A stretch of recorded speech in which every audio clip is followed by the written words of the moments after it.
こんにちは、ハリケーンフットボールです。今回の教材も、トッテナムホットスパーへ電撃移籍が決まった、高井幸大に関する動画です。今回は、ミッチ・フレットンというスパーズファンの、まだ小さいチャンネルからの動画ですが、高井幸大について、できる限り調べた上で、スタッツやプレー映像をもとに、強みと弱み、さらにはスパーズでの起用方法などについて話しています。スタッツやプレー映像からもロメロのスタイルに似ていると言い、3バックの真ん中か、ファンでフェンとのローテーションとして、4バックの左センターバックでの起用が多いのではないかと話しています。具体的に起用方法についても話し、実際にファーストチームで起用されることを想像でき、個人的には少しワクワクするような内容ですが、実際にどのように話しているのか、チェックしてみましょう。Tottenham have sprung their first surprise signing of the summer on us in the form of J-League star KOTA TAKAI from Kawasaki Frontale in the Japanese top flight. It is not the marquee signing that we are all wanting and hoping for at the moment in the form of Eze or Mbuemo, whoever it may be, but be patient, those sorts of deals are coming, I am sure of it. But for now, Thomas Frank's first edition since becoming head coach and leaving Brentford is going to be the 20-year-old centre-back. He is officially going to become the most expensive signing from the J-League ever. Takai is joining on a 5-year deal and will cost £5 million, which equates to 1 billion Japanese yen. So as I say, he's becoming the most expensive J-League signing of all time, which is a nice little, I guess, achievement for him. He was born in 2004, turned 21 in September. He is a 6'4" giant of a centre-back, and he is expected to come straight into the first team at Tottenham and follow a very similar path to the likes of Destiny Udogie, Lucas Bergvall, Archie Gray, Pat Matassar, and fight for a position in the starting 11. Now, I, like a lot of you, didn't have a clue who this really was, but I have spent the last 24 hours doing plenty of research on KOTA TAKAI and finding out what he's about, what he can do, what he can't do, and what he is going to bring to Tottenham under Thomas Frank. So, I'm going to do my very best to explain it, go into a bit of tactical detail, and explain how the deal came about and what he could potentially be in future years to come for Tottenham Hotspur. So, the reports are saying that he did turn down offers from Germany and Italy in favour of joining Tottenham, and it was Johan Lange who led the deal to bring Takai to Tottenham, working quietly behind closed doors, as you know he always does. He works in a very different vein to Fabio Paratici when it comes to making signings. As I say, he is expected to come straight into the first team. He's not going to be loaned out to any other clubs. He is going to be in that first team squad, and Thomas Frank gave the approval for the signing, which is of course always the most important things when it comes to bringing players into the fray. He's already a 4-cap international for the Japanese senior team, which again is a huge achievement for a centre-back who is only 20 years old, and that just shows the potential that he has. And while it is very hard to gauge the sort of level of talent by watching the J-League compared to, say, the Premier League, the fact that he has made several appearances for his country already is only a positive sign, in my opinion. I think probably the highest quality opponent that he has come up against was Al Nassr in the AFC Champions League last season. They played them in the semi-finals and they won to progress to the final of that competition. He was able... So he has had a go at dealing with Cristiano Ronaldo, John Duran, Sadio Mane, and he did a pretty stellar job at it as well. So KOTA TAKAI, where does he play? We have already established that he is a centre-back and will fall into that category at Spurs. He is a centre-back by trade, but he has also played some games at right-back. He spent his youth mostly at Kawasaki Frontale, where we're signing him from. And I think the argument is that his strongest position would be in that right centre-back area, but he has played a lot of games at left centre-back. He is right-footed, but he is comfortable using his left as well. So we've got that versatile trait already, which is always fantastic and very much needed in the modern game of football as well. It does mean that he can shadow the likes of Christian Romero, providing that we do keep hold of him this summer. Of course, he will compete with the likes of Vuskovic, who's returning from his loan spell at Westerlo. He's finally eligible to play for Tottenham. And as I said at the start of the video, I just feel like this is a low-risk, high-reward signing for Tottenham. £5 million is just absolute pennies for someone who is regarded as one of, if not the best young player in Asia. I believe he won Japan's Best Young Player Award last season. So again, that tells you all you need to know about the potential talent that this kid has coming to North London. Now, we know that he's not going to go straight into the Tottenham first team and be a starter. He is going to have to build himself up. He's going to have to show what he can do in the limited minutes he's likely going to get in the first season. But how does he play? What are his strengths? This is arguably the most important part. We need to know what quality, what talent he is actually going to bring and contribute to the team to make us better, because we want a squad that is capable of competing across all 4 competitions next season. He is going to be a part of that squad, so he has to show that he's capable of doing what we need to compete against the best teams in the world, in Europe, in the Premier League. As I say, he is right-footed, but has spent plenty of time in that left centre-back role, so he could be a potential cover for Mickey van der Ven if the worst case happens and he picks up more injuries. He's got a very big build. As I say, he's 6'4", so he's nice and tall. He's got a nice frame as well to him. He is an aggressive, battle-type centre-back. Very, very similar to how Cristian Romero plays. On average, as well, he wins 77% of his aerial duels. And I think when you ask Tottenham fans about winning things in the air, being very sound from set pieces, it's very reassuring to hear that we are signing someone that potentially excels in that sort of area. And when you're 6'4", I feel like it's only natural. So that's good as well. When you watch the clips of him and when you do start seeing him play, you'll notice that he quite often steps out of the back line to pick off interceptions and to make well-timed tackles. And as I say, it's very, very similar to what Cristian Romero contributes in a Tottenham team. He reads the game very, very well. And it almost looks like he plays beyond his years. He's 20 years old, but he plays with the maturity and the experience of someone in their mid to late 20s, I'd say, at the very, very least. So he's got a very sound head on his shoulders, and it means he's also going to be very good at learning and adapting. And Thomas Frank, I feel like, is going to bring the best version of this player out of him. You might very often see him as the last line of defence, and his reading and his timing is very, very good, which is important if you're going to be the last player standing between an attacker and your goalkeeper. You want to make sure that you're at least putting the attacker under pressure or able to make a good tackle, and he can certainly do that as well. He's cool, calm and composed for the majority. A few clips do show that he can be a bit panicked and get rid of the ball perhaps too quickly when being pressed, but most of the time he's comfortable on the ball. He's good at passing, and he's also a ball carrier, which again, it links back to all of these traits that you need to be a good player in the modern game of football.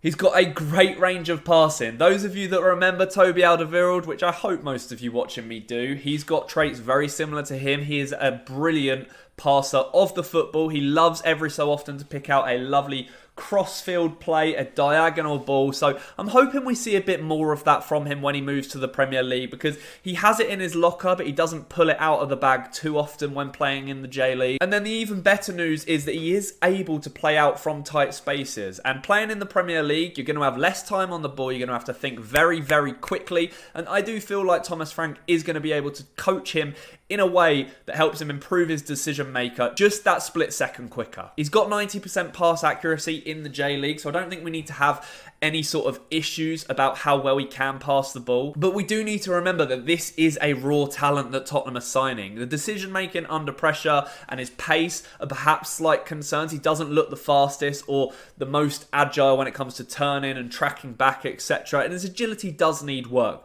But he's only 20 years old. Things like that will come as he continues to develop. Another thing that I've also noticed is his physical frame does need a bit of work. He is 6'4" and he has a great build, but he just needs to learn to use it a little bit more, placing his body in the right positions, using his strength to be able to fend off attackers. Because in the J-League, I think he towers over most players, but when he moves to the Premier League, he is going to be coming up against forwards that are a very similar height to him, 6'2" and above, big, bulky, strong, and that area of his game is going to need work, or he is going to get bullied by some of these talents in the Premier League. So what else do the numbers say? Well, there were some good stats going around on social media, which I will share with you. Among under 23 centre-backs in the J-League, TAKAI ranks first in the following departments. He's at the top of the list when it comes to interceptions, possession won and possession lost, pass completions, forward pass completions, long pass completion, passes into the final third, goals and headed goals. He has scored 2 goals in the 25 season, but the J-League runs slightly different to how the rest of Europe does, so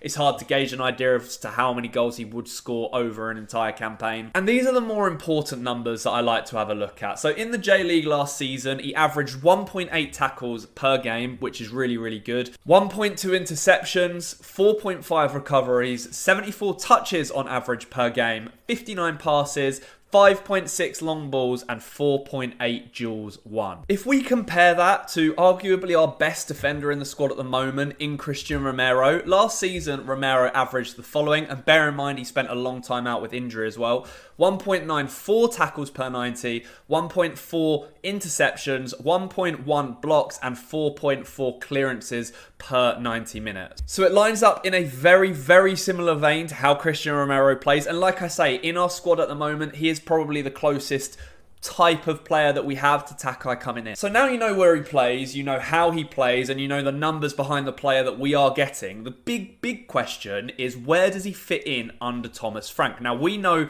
that Thomas Frank is a very adaptable and very pragmatic football coach. He will adjust his formation based on the team that we are playing at the time. And while we've already established that TAKAI will not be a regular feature for Spurs, he will get minutes under Thomas Frank. We may well see him more often when Frank does decide to go with a 3 centre-back formation, and I do think when he's played in that sort of setup before, he thrives the best in the middle of the centre-back 3 rather on the left or the right. But the great thing about him is he can still do a job on either side. Playing in that centre would allow him to step out into the midfield and using his passing abilities, use his physical frame to be able to help dominate the play. And it also puts experience around him. If he had Van de Ven on one side, if he had Romero on the other side, that is 2 very experienced and very good defenders that will help him develop and give him valuable minutes against much tougher opponents than he's used to facing. When it comes to a 4-back, as I've already mentioned in this video, don't be surprised to see him more on the left side of a 2 centre-back pairing. Like I say, this is probably due to the fact that we obviously have Romero on the right, but we also have Radu Dragusin, we also have Kevin Danso, who can both play in that position rather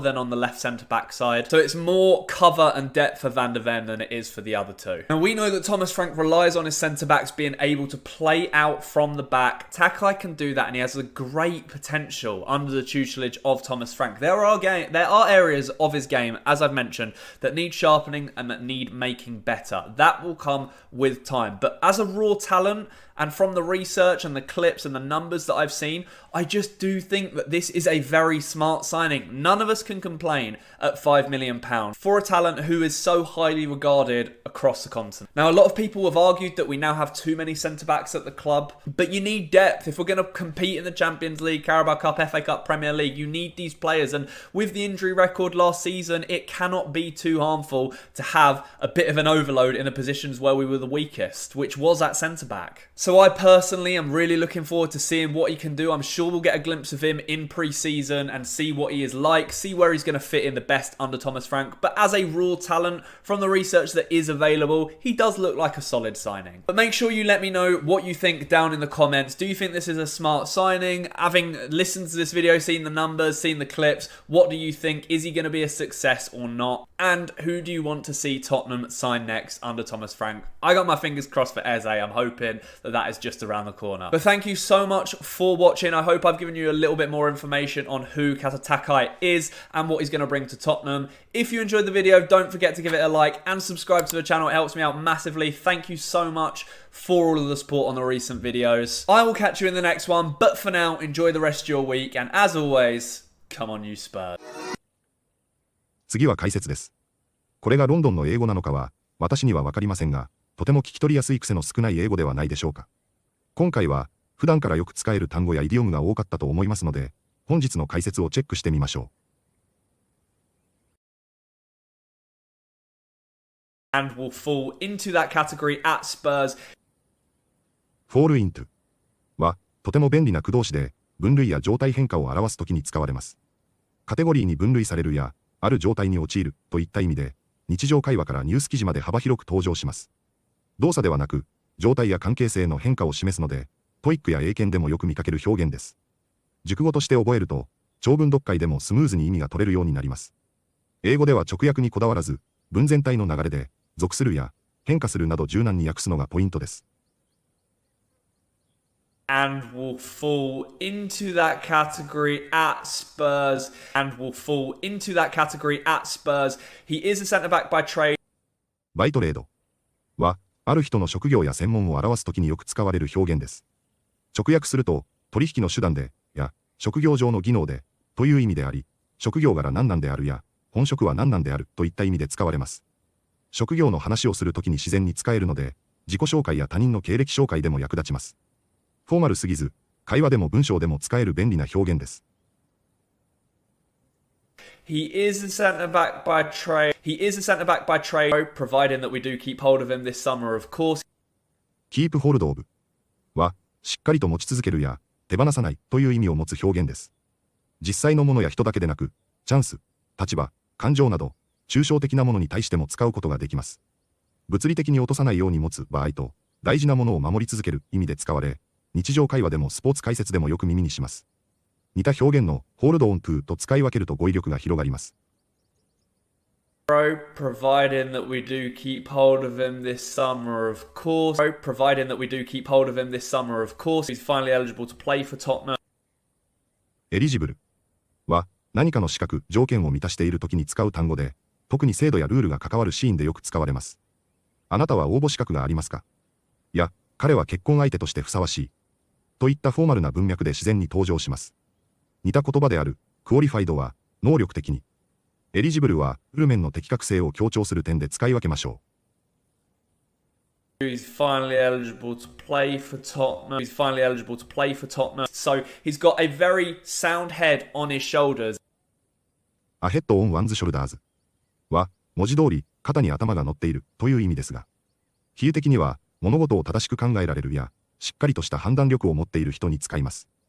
ネイティブが褒めるときによく使う表現で、彼は信頼できるや、堅実な人だという含みがあります。仕事、日常、人間関係など、あらゆる場面で使える便利なフレーズです。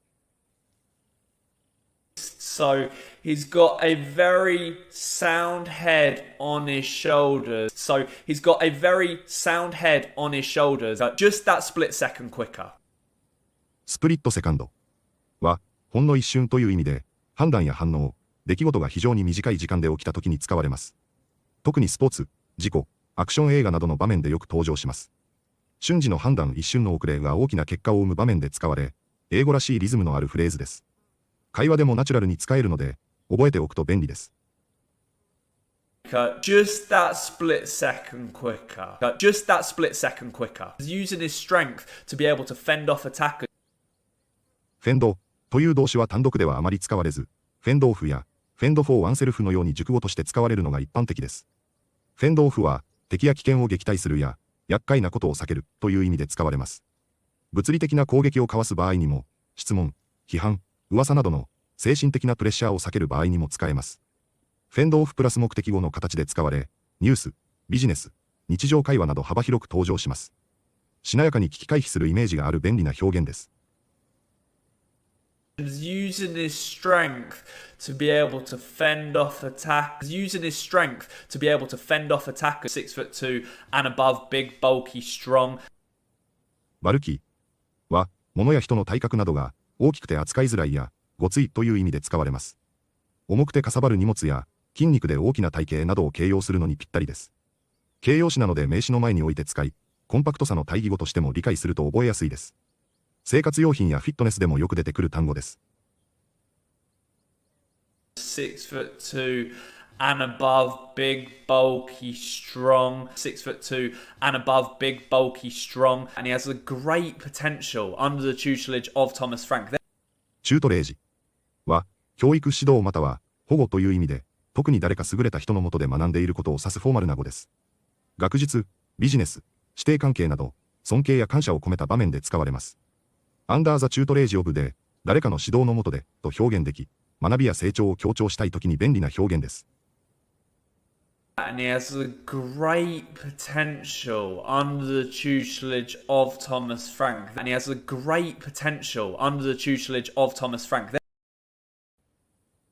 いかがでしたか？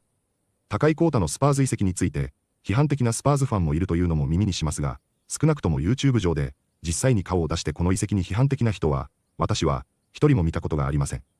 こたつ記事にもあまりなっていないことからも、実際に批判的なファンはほとんどいないのではないでしょうか。どちらにしても500万ポンドでこんな才能のある若い選手を獲得できることは掘り出し物のレベルでしょうし、実際に J リーグでのスタッツやプレー映像を見れば、その才能が十分にわかる、といった反応だと思います。クラブワールドカップでは、J リーグのレベルを痛感させられたものかもしれませんが、少なくとも J リーグの宝ともいえる高井を獲得したことは、トッテナム史上でも有数の素晴らしい、お買い得な補強になるのではないでしょうか。3バックの真ん中か、ファンデフェントのローテーションとして、4バックの左センターバックでの起用されるのを想像するだけでも、もうワクワクしてくる気分です。実際にプレーを見れるのは、もう少し先の話なので、まだまだスパーズファンの反応を楽しみたいと思います。本日もご視聴いただきありがとうございました。またすぐにお会いしましょう。